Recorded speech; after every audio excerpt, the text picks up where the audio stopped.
que nós conhecemos hoje em dia como comunismo, que ninguém Parou. gosta, é uma Parou. versão deturpada. Falou o que aí? Uma versão deturpada. Versão deturpada de Tá? Mais uma vez? Ah, não é possível. O homem Não é mais possível. revirado, Deturpado. virado e desvirado da história da humanidade foi mais uma vez deturpado e dessa vez foi denunciada essa deturpação ao vivo na live do irmão Martins. Mais uma vez. Antes de mais nada, queria pontuar aqui, boa noite, pessoal. Você que está vendo essa live, esse vídeo, enfim, nós estamos aqui para falar que, não, Marx não foi deturpado. Na verdade, ele foi muito bem posto em prova, né? Essa live do irmão Martins foi muito boa. Ele abriu falando sobre a sessão 88. Então, antes de mais nada, a gente quer deixar bem claro uma seguinte situação, né? Nós sabemos e apoiamos a neutralidade política da igreja, né? As declarações da igreja que a Igreja de Jesus Cristo dos Santos dos Últimos Dias, ela se propõe a propagar e compartilhar o evangelho. Essa é a missão. E fortalecer as pessoas, as famílias e cuidar dos necessitados. A igreja não procura eleger líderes governamentais, apoiar ou se opor a partidos políticos em geral. O que acontece? Só que isso é a neutralidade da igreja como instituição, como uma corporação, vamos colocar assim, né? Ela não se opõe e também não promove. Todavia, nós podemos nos remontar a algumas outras coisas. Nós temos a proclamação A Família ao Mundo, que fala sobre a importância da família. E lá ele faz um alerta às nações, aos políticos que não aplicam aqueles padrões morais e espirituais. Nós temos também a Doutrina e Convênio 134, que vai falar sobre a declaração de crença relativa à governança em leis em geral. E nós temos a regra de fé, que somando ali as três últimas, né, vai falar sobre o privilégio de adorarmos a Deus com os ditames de nossa própria consciência, ou seja, temos uma liberdade de adorar. Nós cremos na submissão de reis, presidentes, governamentos, magistrados e obediência e honra à manutenção da lei, mas também cremos em ser honestos, verdadeiros, castos, benevolentes, virtuosos e em fazer o bem em todos os homens. Enfim, eu vou resumir, mas o que eu quero dizer com isso, o que nós queremos dizer com isso, é que a igreja não se opõe e nem promove partidos, mas ela nunca vai deixar de se opor a questões morais e a questões relativas à verdade das coisas. E aí que nós entramos, porque nosso querido e amoroso irmão Martins vai dizer que deturparam Marx. Lucas. Feita essa pequena explicação, então, a respeito do que se refere ao vídeo, é simplesmente a parte, vamos dizer assim, de entender a situação, como bem o Maxwell explicou agora. Nós queremos conversar, então, sobre o porquê que Carlos Marx, vamos dizer assim, não foi deturpado. Muito pelo contrário, tá? Mas antes da gente entrar em todos os meandros, conforme a gente tem programado, acho que é justo a gente voltar lá no vídeo e entender o porquê de como que foi gerada a situação para a gente ouvir esse comentário repetido aí mais vezes do que Pai Nosso por católico, né? De que Karl Marx foi deturpado. Vamos lá então ouvir. Daria mais 20 minutos, mas olha, só para dizer o seguinte, olha, os americanos têm medo do comunismo. Tá? Agora, quando você ouve falar comunismo, socialismo, tem que tomar um certo cuidado. Tá? Esses rótulos são imperfeitos. O que nós conhecemos hoje em dia como comunismo, que ninguém gosta, é uma versão deturpada, tá? De várias ideias e filosofias. Vamos lá. Vou citar aqui o próprio irmão Martins. Os americanos têm medo do comunismo, tá? Então, essa frase foi uma frase infeliz, né? É claro que os americanos, mas não só os americanos, vamos perguntar para os poloneses, vamos perguntar para os ucranianos, né, se eles têm medo ou não do comunismo, né? Onde foi ameaçado. O que traz medo ao comunismo? É a série de fatores, a série de imposições, a filosofia aplicada por Karl Marx. E aqui a gente pode pontuar, o irmão Martins vai dizer na live dele, que quem não leu e não gostou, não entendeu. Na verdade, eu li, né? E eu entendi. E quem ler comigo vai entender também. Quem lê comigo vai entender também o que significa o comunismo e as suas aplicações que não tem nada de deturpação. O ponto principal do comunismo é a desapropriação, a destituição da propriedade, a destituição, então, daquilo que é privado, próprio. Isso causa medo e temor a qualquer pessoa, a qualquer nação. Então, se os americanos têm medo, não é só os americanos, qualquer nação. Porque o próprio Manifesto Comunista lista medidas que implicam expropriação, centralização do crédito, controle estatal dos meios de comunicação e transporte, imposto de renda fortemente progressivo, abolição do direito da herança, medidas que aplicam com o poder do Estado, ameaçam a propriedade, a autonomias e as liberdades individuais. Isso não sou eu que estou inventando, isso está aqui no Manifesto Comunista. A experiência histórica do século XX mostra os regimes, né, que viveram sobre os regimes autocráticos ou ditatoriais, como foi a URSS, a China maoísta, o Camboja, o Vietnã e a Ucrânia, como eu já disse. Tudo isso é colocado historicamente no livrozinho chamado O Livro Negro do Comunismo. Esse livro ele foi colocado por 7 a 11 historiadores, entre eles próprios comunistas e socialistas.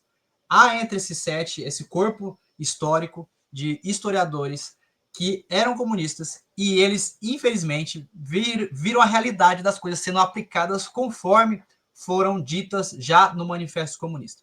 E aqui, então, só para pincelar e passar a bola para o Lucas, eu quero dizer que é o seguinte: o socialismo já existia, sim, é fato.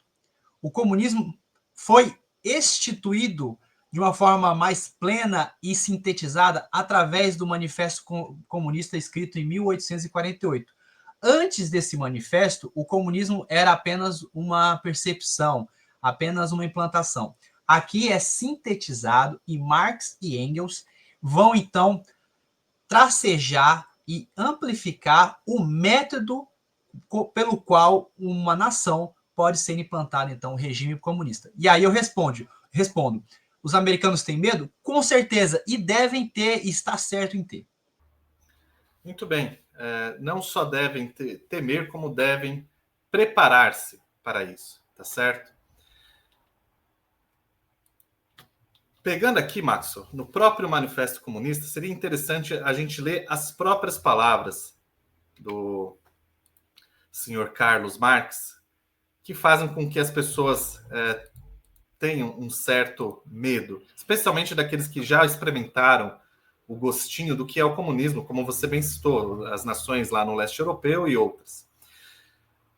Isso é na experiência prática, mas na própria teoria, isso já estava posto à mesa muito antes dessas experiências práticas acontecerem, já estava escancarado, tá certo? O próprio Marx e Engels, e a gente vai explicar o porquê que é importante mencionar Engels também, tá bom? Mais para frente. Ambos escrevem o seguinte: descrevendo as fases mais gerais do desenvolvimento do proletariado, acompanhamos a guerra civil que se desenrola de forma mais ou menos oculta dentro da sociedade existente, até o ponto em que ela estoura em uma revolução aberta, em que a derrubada violenta da burguesia estabelece a base para a dominação aberta do proletariado. Então, aqui ele está dizendo bem claro, a derrubada violenta da burguesia, de uma classe, no caso, para ser instituído o quê? A ditadura do proletariado. Mais para baixo, ele ainda vai dizer, de novo, eles, os comunistas, declaram abertamente que seus fins só podem ser obtidos pela derrubada violenta de todas as relações existentes. Quando está dizendo aqui derrubada violenta, isso vai ser importante para a gente entender o conceito do que é de verdade o comunismo. A violência aqui, no caso, não é só simplesmente 2 ou 3 palmadinhas no traseiro dos burgueses, tá? Não é isso. É aquilo que a gente viu como, por exemplo, na União Soviética. em que friamente, no caso, exterminaram a bala toda a família Romanov, inclusive crianças pequenas, assassinadas a sangue frio. Isso seria derrubada violenta, tá certo? Então, só para a gente poder entender que isso se refere a entrar no conceito do que é de verdade o comunismo. E o do porquê, então, essas duas coisas estão relacionadas. Do porquê os americanos e outros têm medo do comunismo e do conceito real dele, não meramente uma questão, um sistema econômico ou alguma coisa de justiça social ou outra coisa relacionada. Não, é algo muito além disso. Então, para dar continuidade, esse segundo ponto relacionado ao conceito do que é o marxismo e o comunismo, certo? Como bem disse o irmão Martins, esse termo ele é utilizado de N maneiras. Mas qual que é a maneira real, a maneira verdadeira do que significa o comunismo de Marx, certo? Bom, vamos voltar então às ideias tanto de Marx quanto de Engels, especialmente no Manifesto Comunista. Para a maioria das pessoas, o comunismo seria simplesmente um sistema econômico visando uma forma igual entre as pessoas. Para aqueles que estudaram um pouquinho mais a respeito do que significa o comunismo, para Marx e Engels, na verdade, o comunismo viria depois do socialismo, quando eles colocariam, então, a ditadura do proletariado, certo? De forma violenta, como a gente colocou agora anteriormente. E o Estado, então, ao longo do tempo, não se sabe quanto, nunca foi falado, embora eles se dizem cientistas a respeito desse termo, do materialismo histórico dialético, como eles vão explicar, e a gente vai explicar o que é esse termo depois. Eles nunca dizem quanto tempo esse Estado socialista gigantesco da ditadura do proletariado iria durar para chegar no comunismo, que seria quando esse Estado simplesmente se dissolveria. E as pessoas viveriam de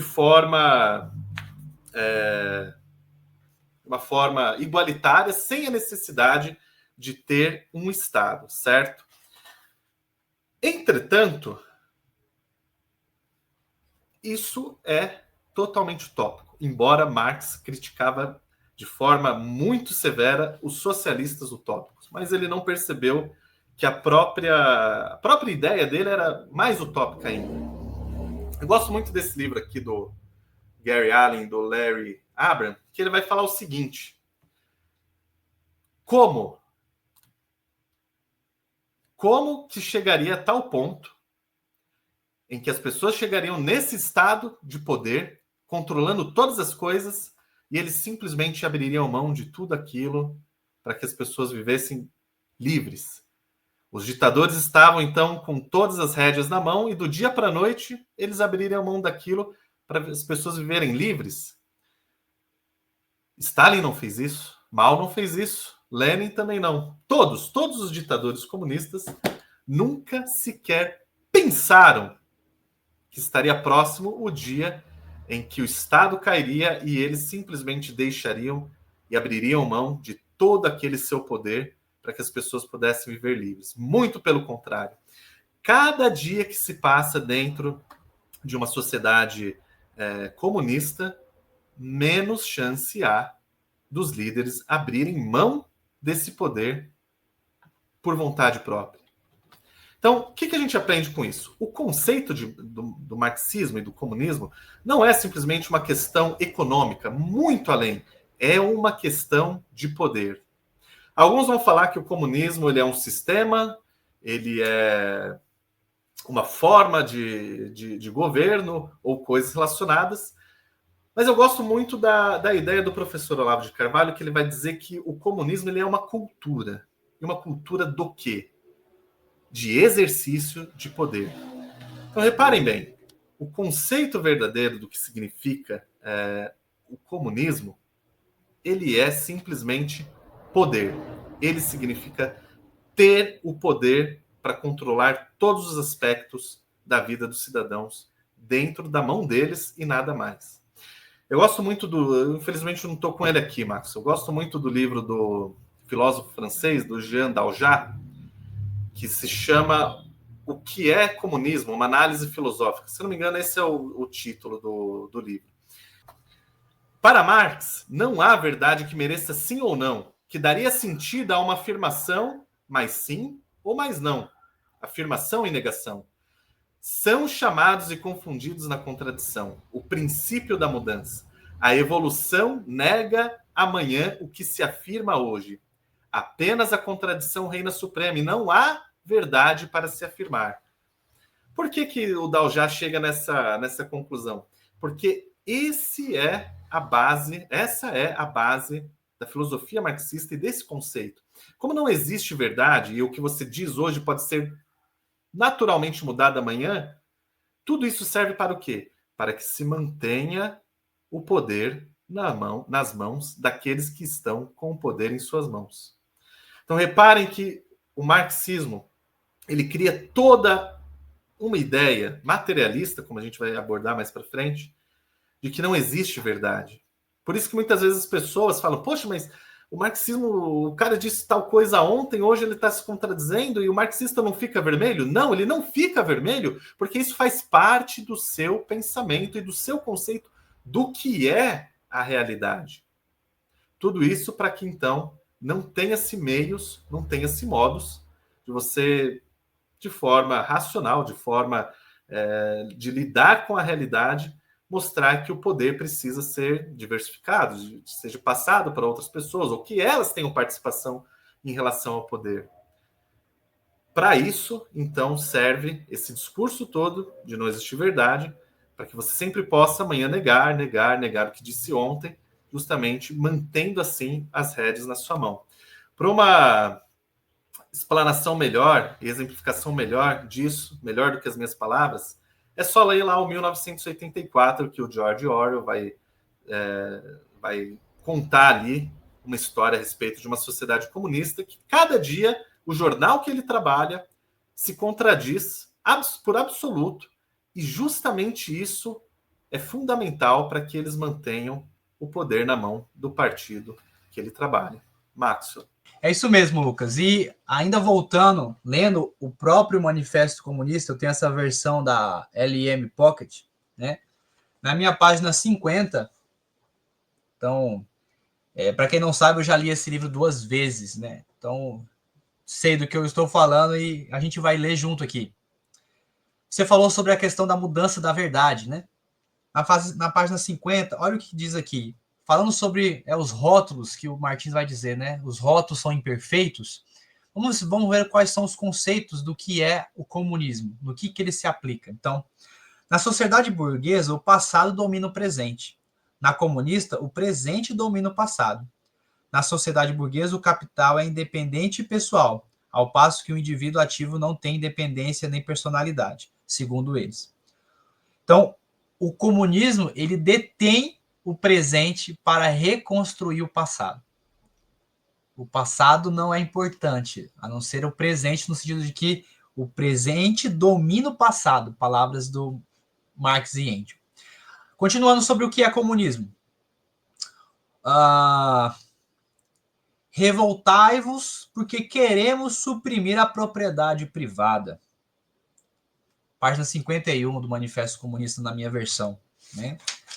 Na continuidade, ele diz o seguinte: a partir do momento em que o trabalho não pode mais ser transformado em capital, em dinheiro, em renda fundiária, em resumo, em poder social suscetível de ser monopolizado, isto é, a partir do momento em que a propriedade pessoal não pode mais converter-se em propriedade burguesa, a partir desse instante declarais que a individualidade está abolida. Portanto, confessais que por indivíduo não entendeis nada mais do que o burguês, o proprietário burguês. Efetivamente, semelhante, o indivíduo deve ser suprimido. O indivíduo deve ser suprimido porque o que importa é a classe. Nós vamos falar mais fortemente sobre isso, mas não há marxismo, não há comunismo se você não estipular classes conflitantes, porque a essência da filosofia de Marx e de Engels, ou da construção do comunismo, é a síntese e a antítese. e que o choque dessa síntese e antítese vai chegar aí numa nova tese, né? E nesse choque, Marx colocou que sempre é de dois grupos ou de duas classes. E aí, então, a burguesia e o proletariado. E isso se estendeu até os dias de hoje, de mulher contra homem, de criança contra pais, de uma cor contra outra cor, enfim. Foi se colocando isso é a prática do materialismo histórico de Karl Marx colocado no comunismo. Foi essa base, esse fundamento que fez ele estipular que após a burguesia ser confrontada com o proletariado, ela pularia então para o comunismo, né? Só que nessa nova repercussão, a própria revolução bolchevique lá na Rússia em 1917 quebra isso, porque não chega a acontecer a burguesia lá. Lá eles viviam sob o regime do feudalismo. Do feudalismo pulou direto para o comunismo. Mas ainda pontuando algumas coisas, ele falou aqui que o indivíduo deveria ser abolido. Mas isso não é tudo, pessoal, né? Ainda sobre a questão dos rótulos. Supressão à família, na página 53. Supressão à família. Até os mais radicais indignam-se com essa perigosa proposta dos comunistas. Quem está escrevendo isso, quem está dizendo isso, não é quem deturpou, é o próprio Marx. Vou repetir, página 53, aqui. Bem aqui embaixo, onde eu tá dito aqui. Supressão da família. Até os mais radicais indignam-se com essa perigosa proposta dos comunistas. No que repousa a família atual, a família burguesa, no capital, no lucro privado. A família, em sua plenitude, existe apenas para a burguesia. A família do burguês desmorona, evidentemente, com o desmoronamento de seu complemento. E ambas desaparecem com o desaparecimento do capital. Tudo teria que ser abolido. O capital e a família do burguês e, portanto, a família como propósito. Tudo que é da classe do burguês deve ser retirado. Então, a família deve ser retirada. Aqui ainda continuando, e no decálogo, o que nós temos aqui na página 60 da minha versão, ainda sobre os rótulos, né? O próprio Marx, junto com Engels, no Manifesto Comunista, vão colocar quais são as implementações, o que é necessário para a instalação de um comunismo, né? Sem deturpação, sem interpretação. Estou lendo o que está aqui na íntegra. Então, entretanto, no que toca aos países mais desenvolvidos de um mundo geral, podem-se aplicar as medidas seguintes. Então, pode-se aplicar essas seguintes medidas nos países que são desenvolvidos e estão com o capital em desenvolvimento. Expropriação da propriedade fundiária e utilização da renda resultante para despesas do Estado. 2. Imposto acentuadamente progressivo. 3. Suspensão do direito à herança. 4. Confisco da propriedade de todos os emigrantes e rebeldes. 5. Centralização do crédito nas mãos do Estado, por meio de um banco nacional com capital estatal e monopólio exclusivo. 6. Centralização de todos os meios de transporte nas mãos do Estado. 7. Multiplicação das indústrias nacionais, dos instrumentos de produção, desbravamento e melhora das terras, de acordo com o plano coletivo. 8. Obrigatoriedade do trabalho para todos, organização de exércitos industriais, em especial para a agricultura. 9. Combinação do trabalho agrícola e do trabalho industrial, medidas para eliminação gradual da oposição entre cidade e campo. 10. Educação pública e gratuita para todas as crianças, supressão do trabalho infantil em fábricas em sua forma atual, combinação de educação com produção material e etc. Queria só voltar aqui no ponto confisco da propriedade de todos os imigrantes e rebeldes. Não sou eu que estou inventando, isso é o 4º ponto do Manifesto Comunista no seu decálogo. Quem são os rebeldes? São os opositores. Ou seja, o comunismo não há nada de democrático. Nós estamos aqui, não estamos rotulando nada. Nós estamos concretamente fundamentados no único livrinho chamado Manifesto Comunista, ao qual ele explicita para nós, às claras, o que significa a implantação. Ora, bolas, se para a implantação disso nós temos que confiscar a propriedade dos que são contra, aí a gente cai naquele conceito, né? Os fins justificam os meios. É isso mesmo que a gente vai defender? É isso como cristãos nós vamos defender? Que os rebeldes que não são a favor, ou seja, você não pode se voluntariar? A gente é a favor de uma imposição? É isso mesmo? Então, pessoal, Lucas, é com vocês. Pois é, Maxo. A gente pode fazer aqui aquilo que os comunistas fazem bem, partir para a praxis, né? Tá certo? Vamos então olhar toda essa teoria e ver a praxis na história, de como se realmente foi deturpado ou não. Por exemplo, você citou muito bem aí a questão da expropriação contra os rebeldes. A União Soviética fez isso? Fez. Lembrar o caso mais acentuado, os gulags. Lembrar o Holodomor. E o resultado que foi justamente de expropriar a propriedade e a renda das pessoas. Especialmente daqueles que são os rebeldes da causa. Imposto progressivo, sim, foi feito.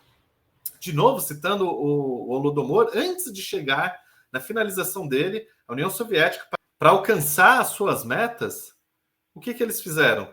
Cada vez recolhiam mais e mais grãos, mais e mais produção daquelas pessoas, no caso ali da região da Ucrânia, até chegar no ponto auge de como a União Soviética não tinha mais de onde tirar, eles tiraram tudo, tudo.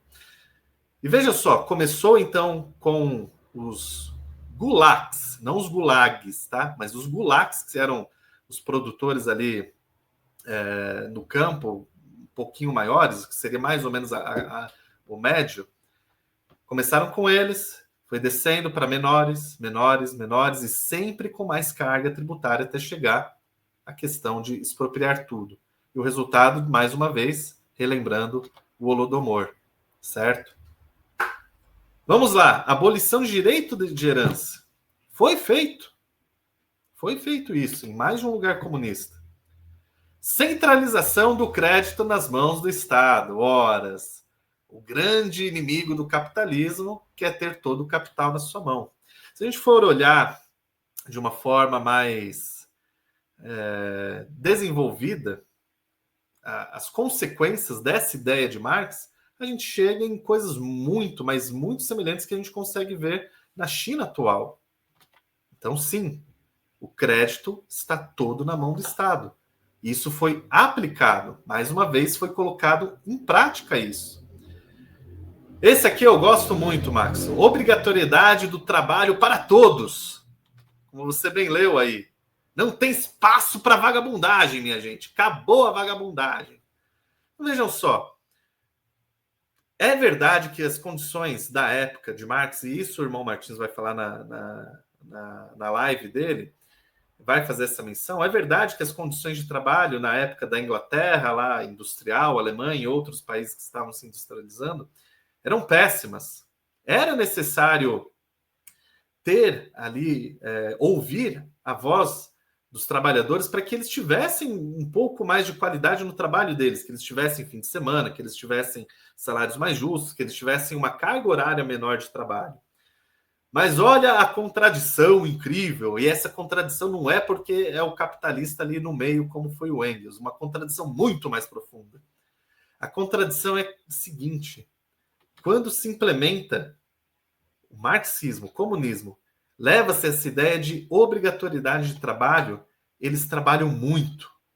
mas muito mais e por muito menos do que naquele sistema que já era injusto na época da Revolução Industrial.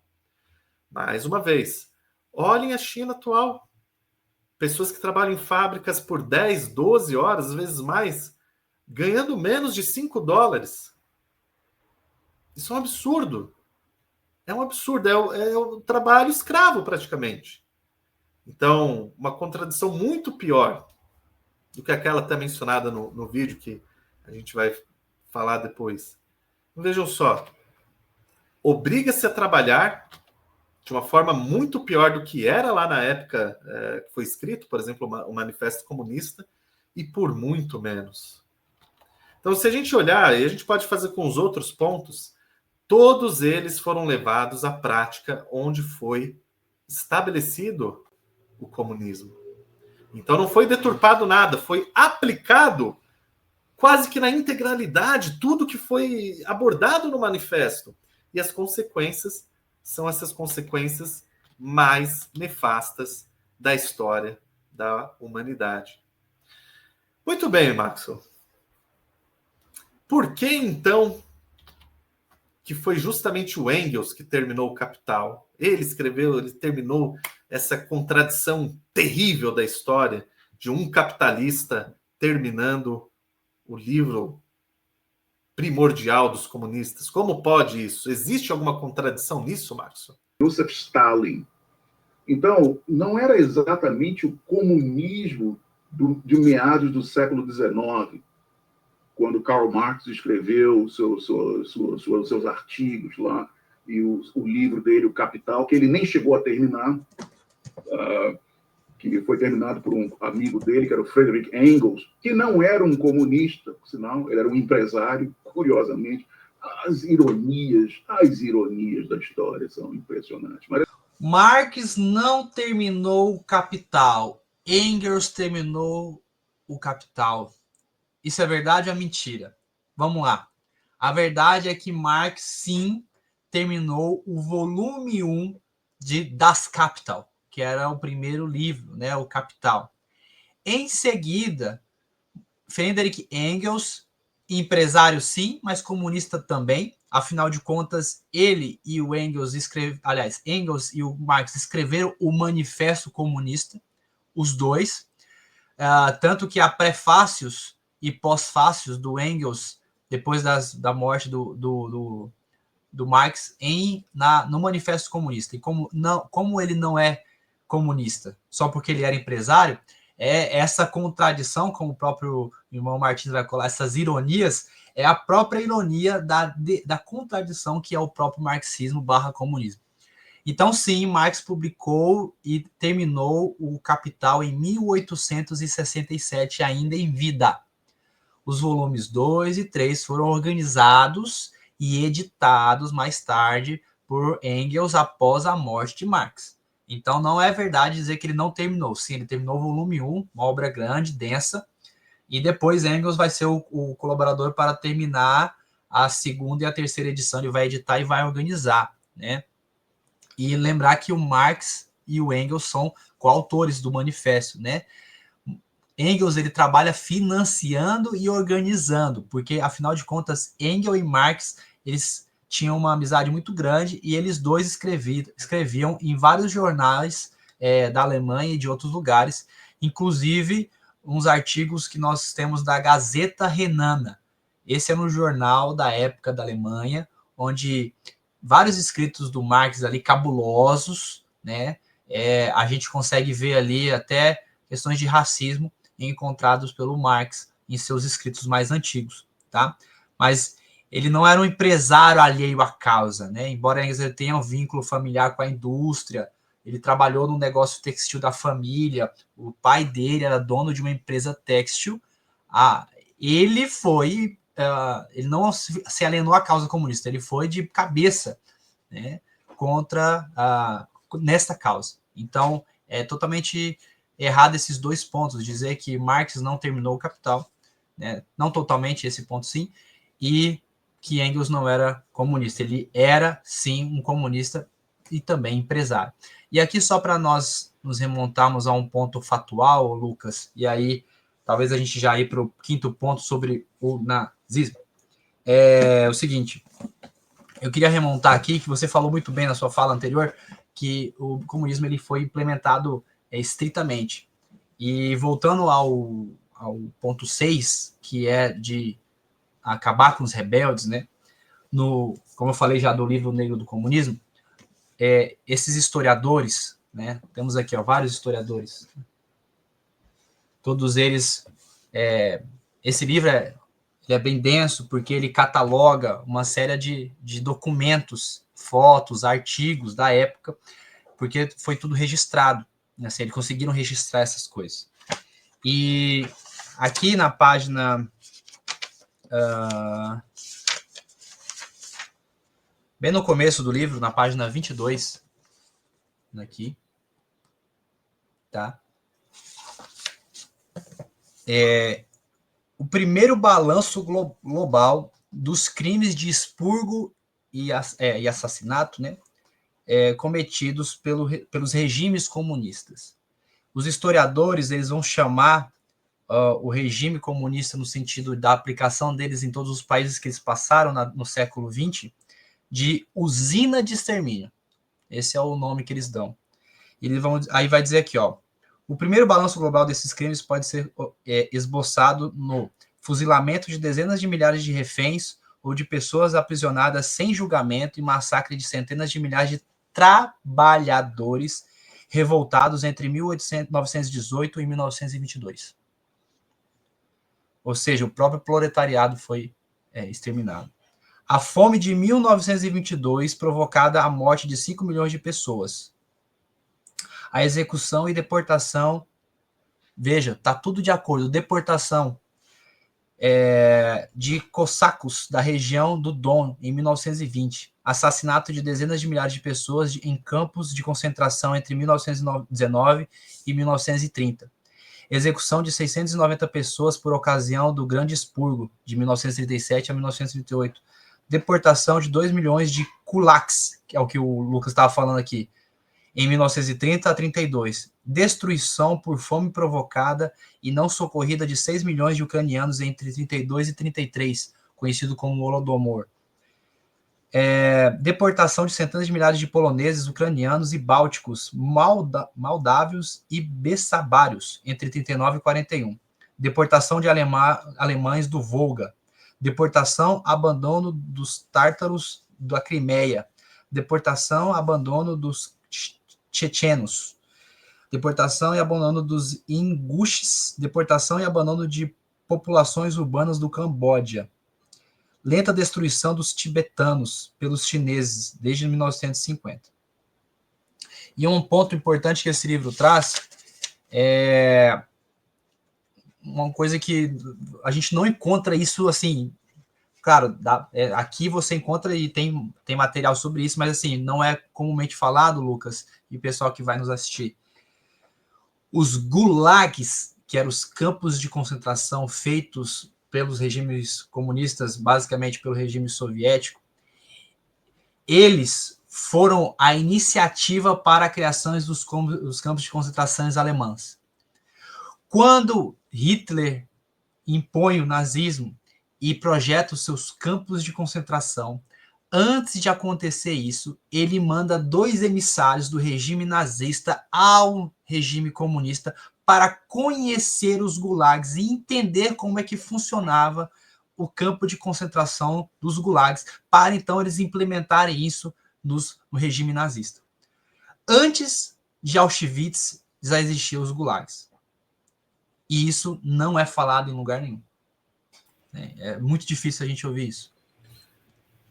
E tão importante lembrar disso é relembrar também que antes de existir Auschwitz, já existia gulags. Depois de Auschwitz e até os dias de hoje, existem gulags espalhados em regimes comunistas. Talvez as pessoas vão pensar, poxa vida, mas vocês estão descrevendo aí o demônio. Como que seres humanos suportam isso e apoiam ou pensam? Vocês devem estar exagerando. Não é possível que... talvez o Marx tenha pensado nisso, Lenin, Stalin, mas como que outros conseguem aceitar isso.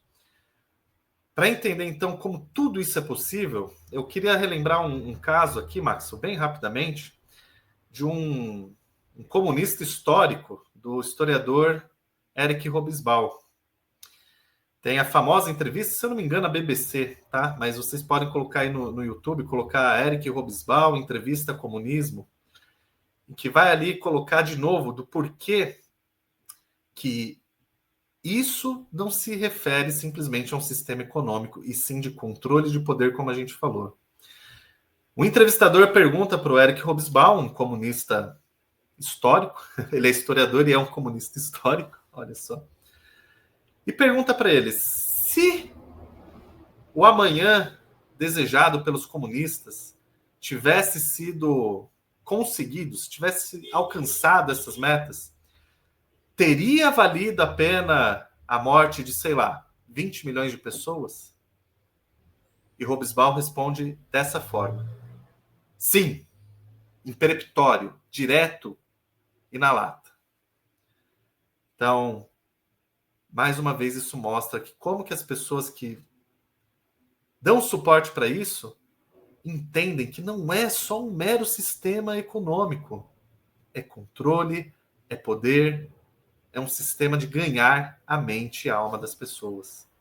A tal ponto de não só confessar que tenha morrido tantas pessoas, mas de confessar também que, caso tivesse chegado na meta que eles queriam, sim, vale a pena matar milhões de pessoas para isso. O nazismo, inicialmente, era super popular aqui nos Estados Unidos, como era o supremacismo branco também. A Ku Klux Klan era extremamente popular na virada do século XX. Puxa, era uma coisa que o pessoal tinha honra. Marcharam lá em Washington, fizeram uma grande marcha em Washington, todo mundo aplaudindo lá, não sei o quê. Uma organização racista de supremacia branca. E todo mundo achava maravilha aquilo. Então, o nazismo inicialmente era super popular aqui, né? Como ele está morando lá, aqui no Zewa, né? A KKK era extremamente popular, né? Vamos lá, na década de 20 realmente teve um ressurgimento entre os anos 15 e os anos 20, que alcançou grande visibilidade, influência política em vários estados. Isso é uma verdade, e até realmente estimava quase milhões de pessoas. Isso está documentado e realmente isso é histórico. Mas a Ku Klux Klan é uma coisa e o nazismo americano é outra. São fenômenos totalmente diferentes. O nazismo no Zeu, eles existem em grupos, né, pró-nazistas, que era o German American Band, né, não sei se pronuncia assim, Band, que organizavam manifestações em episódios que foi o Madison Square Garden, que ele até citou mesmo, mas isso foi depois, em 1939, ou seja, 20 anos depois. Atraiu dezenas de milhares de pessoas, foi um comício, porém esses movimentos foram minoritários, né? Eles existiram naquele dia, naquele momento, rapidamente foram desacreditados pela opinião pública, pela imprensa, pelas autoridades, e teve boicote, teve investigação, e teve gente presa e tudo mais, né? Então dizer que o nazismo inicialmente era super popular é um grande exagero. Houve manifestações notórias, ok, que não, né, não passou em branco, mas a hegemonia sociopolítica comparada com a influência massiva do KKK dos anos 20 é incompatível. Então, uma coisa foi a KKK, né, a Ku Klux Klan nos anos 20, que realmente foi um fenômeno, realmente. E outra coisa foi a supremacia branca ali, do movimento German American Band, em 1939, que foi minoritário e pequeno. Pois é, meu caro. Não sei se a intenção do irmão Martins era essa, tá? Mas para quem ouve esse trecho, dá a impressão de que KKK e nazismo eram praticamente a mesma coisa, como você bem pontuou. E não é verdade isso, tá certo? Como você bem disse, embora houve manifestações pró-nazistas dentro dos Estados Unidos, elas eram uma coisa e a KKK era outra. Tanto que se você olhar, a organização do Partido Comunista, ela é extremamente organizada. Existe ali toda uma organização muito bem montada, um pouco diferente do que é a KKK, do que foi, especialmente. Embora que tenha sido, vamos dizer assim, popular por um certo momento, ela era muito mais uma organização descentralizada, em diferentes locais, com diferentes formas de agir, diferente do nazismo. E esse pessoal do German American Band, que você citou, eles tinham ligações diretas com o Partido Comunista. Então, eles estavam ali sob a tutela e dentro dessa organização extremamente estruturada. Além do que, embora eles tenham esse ponto de convergência, que seria a questão da raça, o racismo, que é totalmente deplorável, tem outros tantos pontos que são diferentes dessas duas organizações. Então, quando você conecta dessa forma como ele fez no vídeo, de novo, não sei se era a intenção, mas para mim soa dessa forma, é colocado como se a KKK fosse a expressão de que realmente o nazismo foi popular lá. Isso não é verdade. Isto não é verdade. Eram organizações diferentes, embora há registros que tenham algumas conversas ou algumas conexões entre elas de um estar bem-vindo ao outro, eles eram coisas separadas. E aí é bom lembrar, como você mesmo disse, já perto ali do início da Segunda Guerra, pouco depois, quando os Estados Unidos entram de vez dentro da Segunda Guerra, existe uma eliminação de qualquer propaganda possível pró-nazista dentro dos Estados Unidos. Eram os inimigos de guerra deles e o governo americano não deixou que isso se propagasse ainda mais. Mas mesmo antes do estouro da Segunda Guerra, existia esse grupo do German American Band, existiam algumas manifestações, mas elas não eram populares. Elas não eram, vamos dizer assim, como ele vai fazer a comparação depois, vamos dizer assim, famosas quanto o Partido Comunista Americano. Não. O Partido Comunista Americano, ele ganha uma certa relevância, mas muito maior do que esse grupo pró-nazista que apareceu nos Estados Unidos ali na década de 30 do século passado. Então, assim, de novo, a gente talvez não tenha sido a ideia original do irmão Martins essa, mas a forma como ele passa dá a entender isso e não é verdade. São duas coisas distintas, além do que a continuação da KKK depois da Segunda Guerra, até ela estar muito mais minguada, chegando nos dias de hoje, mostra que esse grupo, principalmente, e outros pró-nazistas, foram rechaçados. Claro, até hoje você vai encontrar nos Estados Unidos e em vários outros países pequeníssimas organizações neonazistas. Mas justamente isso mostra de tão pequeno que elas são e foram, que isso nunca foi popular nos Estados Unidos. Diferente do Partido Comunista. Talvez o Partido Comunista Americano não tenha estourado tão grandemente como um partido democrata ou republicano ou algum outro movimento político nos Estados Unidos, certo? Mas o Partido Comunista Americano conseguiu transpassar barreiras muito além do que esse grupo pró-nazista. E aí vai entrar, então, em toda a questão da influência do Partido Comunista Americano em meio a algumas pessoas de Hollywood e tudo mais. Só. Comparar, aí já comparando os comunistas com os nazistas nos Estados Unidos, como ele vai fazer depois, comparar esses dois segmentos comparar um cachorro com um rato. O cachorro é muito maior. Os comunistas foram muito maiores. Eles conseguiram ter mais tentáculos dentro dos Estados Unidos do que os próprios nazistas. E qualquer exame da realidade comprova isso de uma forma clara. Estourou a guerra e o movimento nazista, qualquer que fosse, por menor que seja, morreu dentro dos Estados Unidos porque eram os inimigos deles na própria guerra. Não é muito difícil você encaixar essas duas coisas.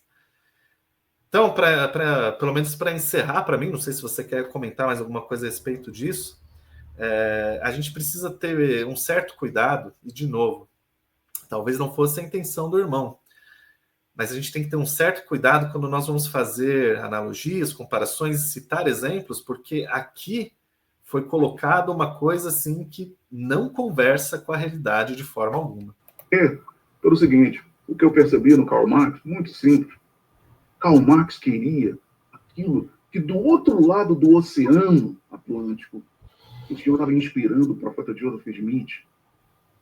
O que Karl Marx estava querendo era a ordem unida, a lei de consagração e mordomia. Mas ele não sabia disso.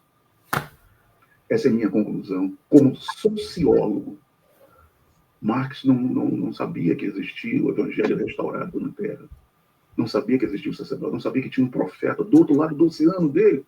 Ah, é de cair os butiás do bolso, Max, não. Essas horas que tem ouvir umas coisas assim que a gente tem que... Poxa, que fala infeliz, né?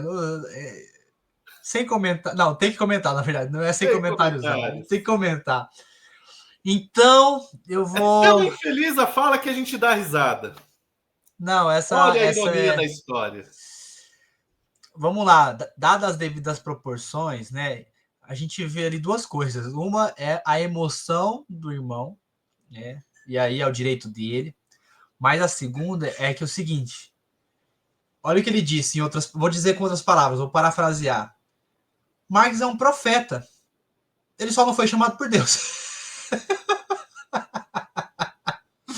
Marx é um profeta. Ele só não foi chamado por Deus. Basicamente foi isso que ele quis dizer, né? Então, vou retomar a frase aqui que o nosso querido Martins infelizmente disse. Mas ele disse: Marx queria aquilo que Joseph Smith pregava, a ordem unida. Vamos a isso, então. E só um parente, Max, antes de você trazer esse documento que você quer comentar, é importante a gente relembrar o que pensava o senhor Carlos Marx a respeito dessas questões religiosas, certo? No seu livro Considerações, deixa eu dar o nome do livro correto aqui, Manuscritos Econômicos Filosóficos, certo? Neste livro, o senhor Carlos Marx vai dizer o seguinte a respeito da religião. O homem faz a religião não faz o homem. E a religião é, de fato, a autoconsciência e o sentimento de si do homem, que ou não se encontrou ainda, ou voltou a perder-se. Então, veja só, o senhor Carlos Marx aqui, ele simplesmente desdenha da religião.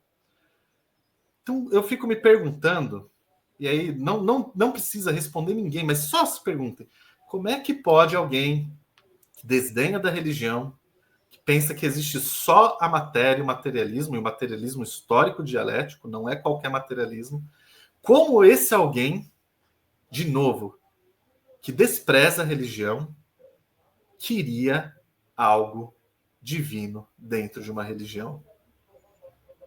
E Max, a outra frase, né? Sim, mas, Max, isso é muito mais irônico do que o próprio Engels ser empresário e, ao mesmo tempo, trabalhar para o comunismo. Não, e a outra famosa frase então, a religião é o ópio do povo, né? E para Marx, a religião era uma alienação e que você tinha que se desprender. A religião, e o Marx, ele era ateu. Como um ateísta, antirreligioso, anticristão pode ser tão inspirado e colocar coisas em prática tão divinas e tão parecidas com o evangelho assim, né? É de uma afeição emotiva querer que isso seja verdade muito grande, mais do que a realidade de fato, né? Agora a gente vai ver um documento, na verdade está no site Joseph Smith Foundation, mas também faz parte da História da Igreja, você encontra naqueles manuais do História da Igreja.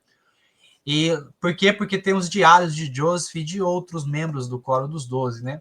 A gente está abrindo aí nesse Joseph Smith Foundation, então se você quiser abrir esse site em qualquer lugar aí, você vai ver.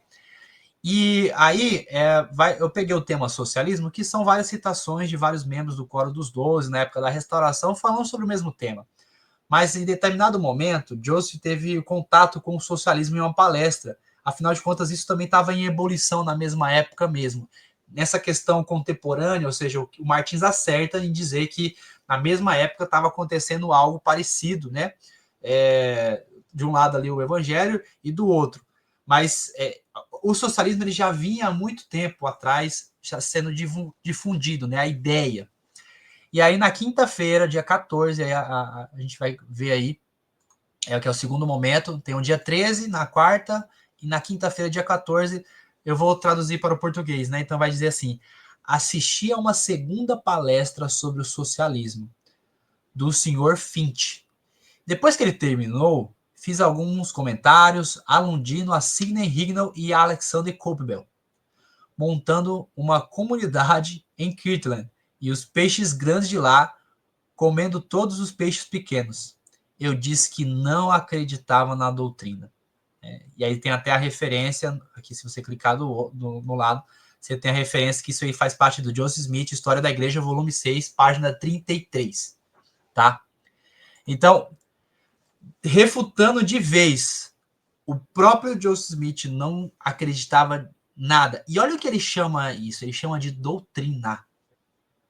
É muito importante pegar esse feeling aqui, pegar esse doctrine, né? Ele fala dizer ali, ó, no finalzinho, believe this doctrine. O socialismo, o comunismo é uma cultura e é um dogma, é uma doutrina que substitui a religião. Por isso, ela é incompatível com o evangelho de Jesus Cristo. Não existe uma união, não tem como. Elas são antagônicas, elas são heterogêneas, elas não podem se homogeneizar.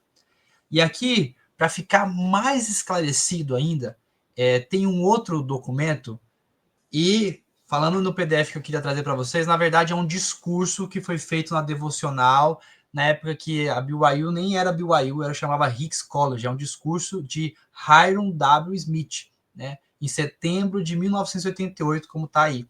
Esse discurso, infelizmente, nós só temos esse PDF e também temos o áudio no YouTube. Então, se você procurar Why 1820, né, por que 1820, vocês vão encontrar esse discurso que foi feito na devocional do Hicks College em 1988. Aqui ele vai construir toda a cronologia do motivo da restauração ter acontecido em 1820, né? Ele vai remontar a questão da liberdade religiosa, ele vai falar da apostasia, né? Toda aquela questão da restauração mesmo que nós já conhecemos, a necessidade da restauração que era preciso, vai falar da mudança do evangelho, né? Mas eu vou me ater a uma parte mais para frente do discurso, que aqui nesse PDF em 8 páginas, né? Ou no YouTube, que vai ser um discurso ali entre 25 a 30 minutos, eu vou discorrer ali para o parágrafo da sétima parte. Então, aonde está marcadinho aí, eu vou começar a ler um pouquinho acima, mas deixa essa parte marcadinha mesmo. Tá em inglês, né? Mas aqui eu vou ler em português, tá bom pra gente. E então esse Hiram W. Smith, né? Com certeza aí parente da família Smith, ele vai dizer: agora eu vou fazer uma pergunta a vocês. Por que o evangelho foi restaurado em 1820? Por que o Senhor não apareceu a um jovem em um bosque na Europa em 1512? Se Martim Lutero tivesse saído do bosque e dito, acabei de falar com Deus, né? Então ele vai fazer alguns questionamentos, né? Eu sugeri a vocês, irmãos e irmãs, que a razão qual o Senhor restaurou a igreja em 1820 é porque essa foi a única vez em que ele poderia ter sobrevivido no planeta. Então ele é bem doutrina esse discurso, é muito bom. Deixo aqui a indicação para vocês. E quase não sobreviveu naquela época. Havia liberdade religiosa na América em 1830? Não. Joseph Smith foi recebido com você falou com Deus e Cristo, né? O pessoal, nossa, isso é emocionante. Conte-nos que ele tinha a dizer. Não, eles não ficaram animados, né? Eu tô aqui lendo o discurso. No final, eles tiveram de deixar os limites dos Estados Unidos e vir para um lugar esquecido por Deus que chamava Salt Lake City, né? Teve que emigrar. Apesar da liberdade religiosa em si, na prática não houve, porque houve o expurgo, houve assassinato, houve perseguições, e os pioneiros, né, eles passaram por N cidades até conseguirem fundar, então, Salt Lake, né, que nem existia. Brigham Young vai dizer, né, este é o lugar. Ele disse, este é o lugar? Não, isso é uma piada, isso é uma piada, isso é uma piada. Eles tiveram que vir para cá, para sobreviver. A outra data que precisamos escrever em suas anotações. A data que você precisa sobrepor, você precisa voltar em 1817 e escrever o nascimento de outra pessoa na Europa, um homem chamado Karl Marx. Você sabe quem foi Karl Marx? Eu digo, há alguma coincidência que a oposição tenha se levantado o seu lidar ao mesmo tempo que o senhor levantou o seu? Eu não acho que tenha sido coincidência. Quem está ganhando? Quantos membros da igreja existem hoje? 6 milhões? Quantos ativos? 6 milhões e 500? Isso em 1988, tá, gente? É o discurso aqui. Não, 6 milhões ou 7. Há 700 milhões de comunistas. Existe uma obra para nós fazermos? Irmãos e irmãs, gostaria de sugerir a vocês que o Evangelho de Jesus Cristo foi restaurado em 1820, porque foi a única época em que poderia ter sobrevivido. Então, depois ele vai dizer aqui outras questões, mas o que ele pontua nesse parágrafozinho que está destacado aqui é que ele coloca que o Karl Marx e a sua filosofia, e como a gente ouviu já Joseph Smith dizer no site que eu mostrei para vocês, a doutrina dele era opositora ao evangelho que estava sendo restaurado. Então, o que nós temos aqui é a doutrina da oposição sobre todas as coisas acontecendo diante dos nossos olhos. E há quem diga que isso é uma homogeneidade. E há quem diga que Karl Marx, só porque não tinha o dom do Espírito Santo, não pregou o evangelho e não falou da ordem unida. Isso é uma falácia. E aqui eu estou mostrando para vocês a própria fala do Joseph Smith em um discurso onde, doutrinariamente, é demonstrado na história o que acontece com o nascimento de Joseph Smith e o nascimento do Karl Marx, e como ambas as coisas são chocantes, elas se contradizem. E aí eu vou mais fundo com vocês. Onde há comunismo, não há igreja de primeiro cristã, quanto mais a de Jesus Cristo. Nós estamos conseguindo chegar na China por um grande milagre, e porque o nosso profeta, ele é uma pessoa honrada pelos favores médicos que ele já fez na China. Mas você não tem a igreja no Vietnã, você não tem a igreja em Cuba, você não tem trabalho missionário nesses lugares, né? E então a gente precisa abrir os olhos para a realidade, parar de ficar querendo o que a gente quer, né? É bonito, eu gosto disso, e a gente não enxerga a realidade diante dos nossos olhos. Então, para finalizar, pessoal, existe a distinção doutrinária entre o Evangelho de Jesus Cristo e o comunismo.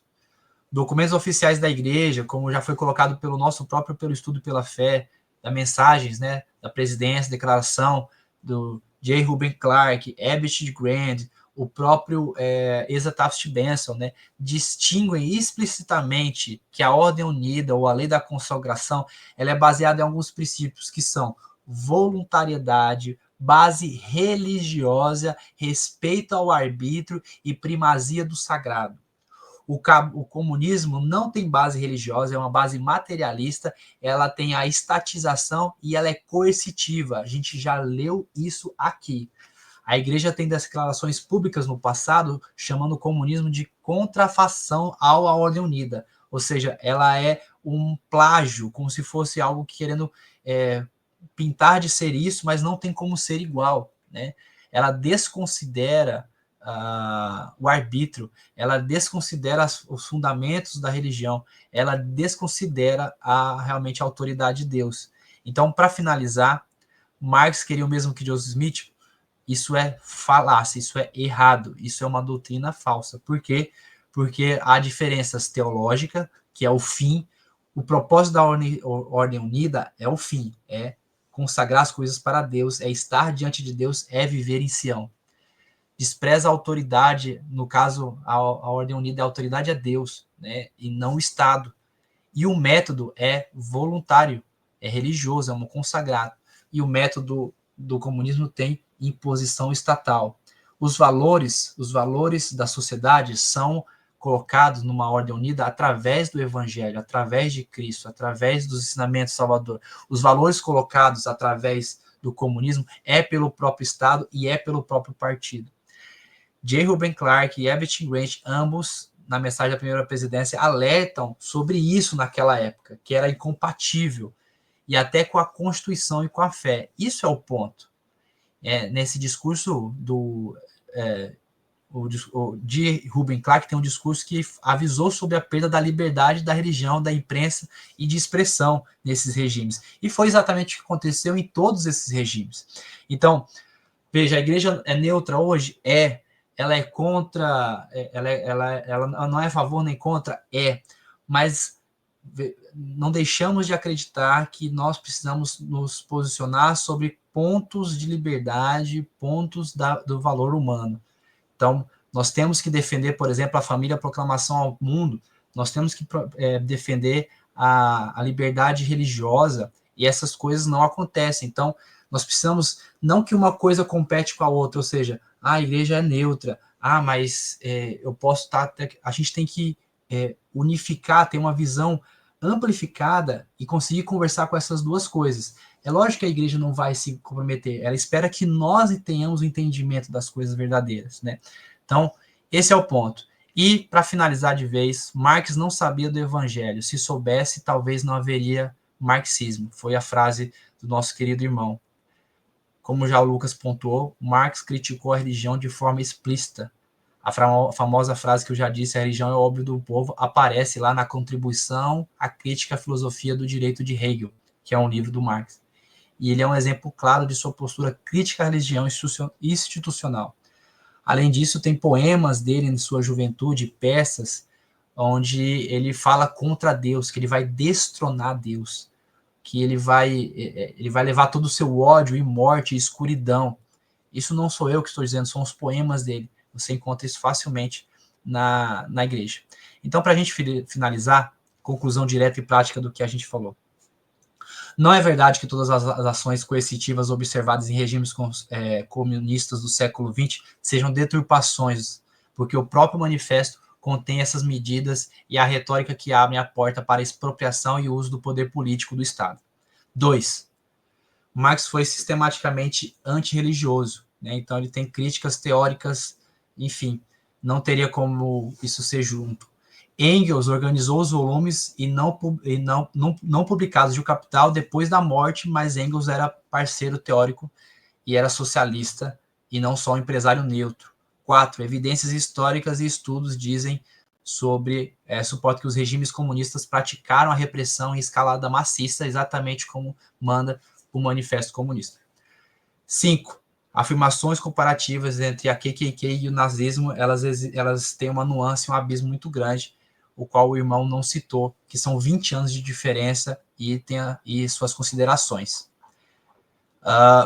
Bom, para finalizar, é isso, que nós possamos nos atentar. Isso aqui não é um ataque, não é nada pessoal, não é uma dinâmica de perseguição, nada disso. Mas que nós não poderíamos deixar de pontuar, fundamentado em nada de nossas falas, mas tudo documentado, mostramos aqui para vocês, site do próprio Joseph, mostramos aqui documentos, vocês acham na internet o manifesto para ler online, e tudo isso que nós falamos vai estar aí, né? Assim como as outras coisas também. Então, que nós possamos ter, pelo estudo e pela fé, não abandonar essas coisas. É necessário buscar as fontes originais, é necessário a gente não só